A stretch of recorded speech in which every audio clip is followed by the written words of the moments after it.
Wengenza ukuthi-ke nginibingelele nginamukele kuzonke indawo la kuzofika khona le video igama lami ngumsizi. Big Zulu sephumela obala waziphendulele ey'nkundleni zokuxhumana emva kokusabalala kwey'ndaba kukhulunywa ngayo ko-TikTok naku-social media kuvela ukuthi uthwele. Big Zulu uziphendulele wabhala-ke ipost ebhale noma-ke efundeka kanje. Wathi hhayi-ke kunzima enkabination abanye benu la ngizabalaze phambi kwenu ngizama impilo engcono.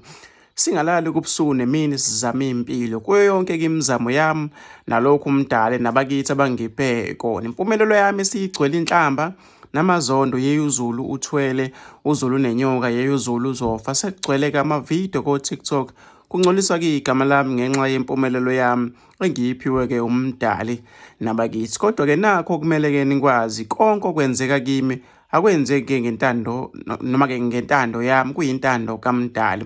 Uyena yedwa-ke owaziyo ngiyophelelaphi wonke amavidiyo ukuthi ngithwele ngizofa khululekani-ke anginalo uvalo ngisho-ke oluncane mangabe umdala esethi sesifikile isikhathi sizobe-ke sesifikile anginavalo.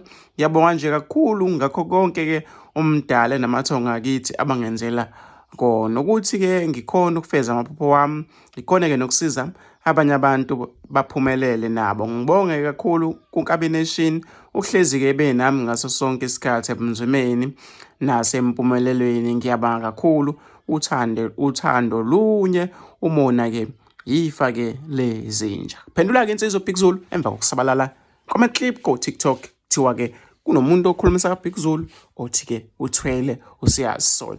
Ngizofisa ukuthi ngizwe uvo lwakho nombono ukuthi ngicabangani lapho mbukeli semakhaya ngalolu daba.